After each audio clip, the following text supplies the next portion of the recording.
Welcome back to Final Word. Week 13 brought fireworks, chaos, and some controversy, and we're breaking it all down.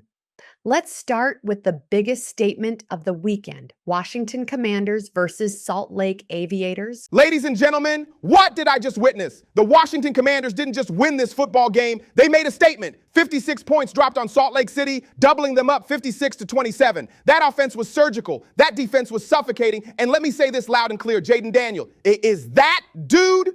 31 completions, 392 yards, 7 touchdowns, 0 picks. That's not a game, that's a masterpiece. MVP caliber, baby, MVP caliber. Booyah! You talking about fireworks, Marcus? This was the 4th of July in September. Jayden Daniels out there looking like a video game cheat code. And the weapons?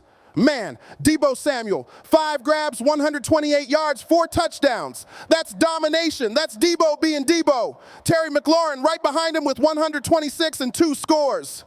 Pick your poison, Salt Lake.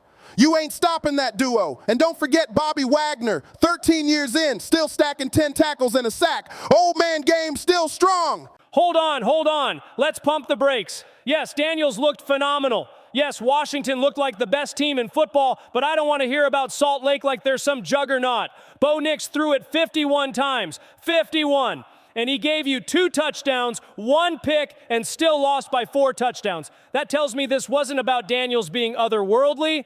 This was about Salt Lake being overmatched and outcoached. Washington did what they were supposed to do. Blasphemous. Stop it, Connor. This wasn't just doing what they're supposed to do. This was a dismantling. This was a franchise quarterback showing you why he's the future. And this was Washington planting their flag in the NFC race. You don't hang 56 on a team in the pros unless you're for real.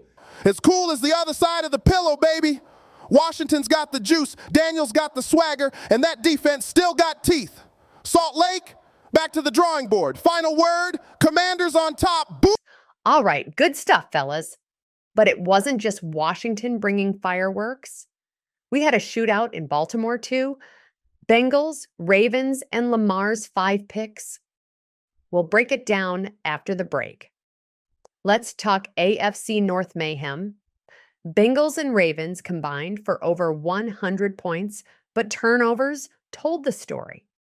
Marcus, start us off. Stop the presses. Did you see what went down in Baltimore? Bengals, 56, Ravens, 46. That's not a football game, that's a track meet. Joe Burrow, 307 yards, 4 touchdowns, 83% completions. Ice, cold, precision. But let me tell you something, this was no blowout, this was a war. Lamar Jackson, 432 yards, 3 touchdowns, but 5 interceptions. You can't do that. Not in this division. Not against this defense that was snatching everything like it was a clearance sale. Booyah! This was video game numbers, Marcus. Madden stats all over the place. Mark Andrews, 7 grabs, $150 and a house call. Nuck Hopkins, 8 catches, 117, 2 tutties. Straight cooking. And don't forget, Derrick Henry pounding the rock, 17 carries, 82 yards, a touchdown. Ravens had the juice, but them turnovers, that was the backbreaker. Bengals' defense flipped the field, gave Burrow short grass, and he cashed in. That's why Cincy walks out with the W. No. You're both missing it. This game wasn't won by Joe Burrow. It wasn't won by T. Higgins, 97 yards. It was won by Dian Henley. 2 picks, big-time plays in crunch moments. The Ravens gained over 800 total yards, 800, and still lost because they turned the ball over 5 times. Baltimore beat themselves. Don't crown the Bengals just yet. They were hanging on by a thread while Lamar was giving the game away. Connor, stop it. That's the AFC North, baby. Ugly, gritty, explosive. You think anybody cares about style points? A win is a win, especially on the road against Lamar Jackson and Derrick Henry. Cincinnati made the plays that mattered, period. Facts, Marcus. And yo, shout out Jamar Chase, 6 grabs, 72 yards, and a tutty. That man's always a highlight waiting to happen. Ravens got talent everywhere, but the Bengals just proved they can hang with anybody in the league. So the final word is this. Lamar put up monster numbers, but the turnovers turned him into the GOAT in the wrong way. Joe Burrow, calm, collected killer. Bengals move up, Ravens walk away frustrated. This division ain't for the faint of heart, and this game, proof of it. When we come back, it's not all touchdowns and celebrations. Luther Burden makes headlines for the wrong reasons after Chicago's loss in Philly. Rookie reality check. Next. Chicago Bears rookie Luther Burden, sensational on the field, but after Sunday's loss in Philly, he was spotted in a nightclub, flashing a gun on Instagram Live. Marcus, your thoughts? This is terrible. You just lost a statement game and you're in a Philly nightclub making headlines for the wrong reasons. No excuses. Caleb, DJ Moore, the vets, they need to get this kid locked in. You can't chase a ring with distractions like this. See, what had happened was Luther's 21st, young, emotional after a loss. He made a bad choice, but he's been balling on the field. Booyah! This locker room just needs to steer him right. If they do, this will be a footnote. No excuses. This is immaturity, plain and simple. You can't flash a gun 24 hours after a loss. If Chicago doesn't handle this, it'll cost them when it matters most. Connor, stop it. One mistake doesn't define him, but it is a test for Caleb Williams. This is where MVPs prove their leaders.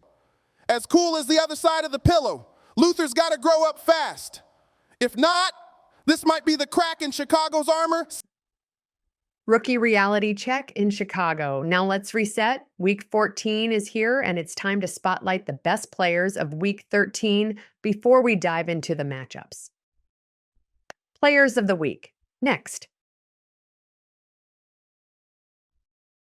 All right, before Week 14 kicks off, let's give some shine to the standouts. Your players of the week. Burrow looked like a surgeon out there, sharp, decisive. When he's healthy, Cincinnati's dangerous. Dallas. Pearce Jr. nice numbers, but let's see it against a real O-line. Still, heck of a game. 7 TDS, BOOYAH. Jayden Daniels went 31 for 36, nearly 400 yards, 7 passing touchdowns. That's perfection. That's leadership. That's why Washington is 12-0. This man is your MVP frontrunner right now. Book it. Big-time performances. But now it's time for the future. Week 14. Matchups are loaded and no game looms larger than Texans at Chiefs. Game of the Week preview when we come back. C.J. Stroud is phenomenal, accurate, fearless, and electric. But this is Arrowhead, baby. Patrick Mahomes is still the king. Chiefs take this one, but it's a fight. Shootout City, man. Stroud gonna drop dimes, Mahomes gonna answer. But Arrowhead, that's KC Turf, BOOYAH. Chiefs win a thriller. Stop worshiping Mahomes. This season, Stroud has been better, more efficient, more explosive, and I'm calling it Texans shock the world. Houston beats KC in Arrowhead. Connor, that's blasphemous. Stroud is a baby compared to Mahomes. 2 MVPs, 2 Super Bowls. Respect the king. Connor just trying to go viral again, but hey, if Stroud pulls it off, whole league gonna be talking. Booyah! All right, let's hit the rest of the slate before Connor blows a gasket. Close, but Dallas is too strong. They roll camp. Book it. Cowboys win. Booyah. Caleb Williams, Luther Burden, Bears win in a shootout. Chi-Town cooking. Bears, baby. Nope. Packers spoil it. Upset special. Burrow edges Allen. Bengals. Nope. Bengals make a statement. Josh Allen pulls it off. Buffalo is cool. So there you have it. Week 14 packed with rivalries, playoff pushes, and Washington chasing perfection. But all eyes are on Arrowhead. Can Stroud topple Mahomes?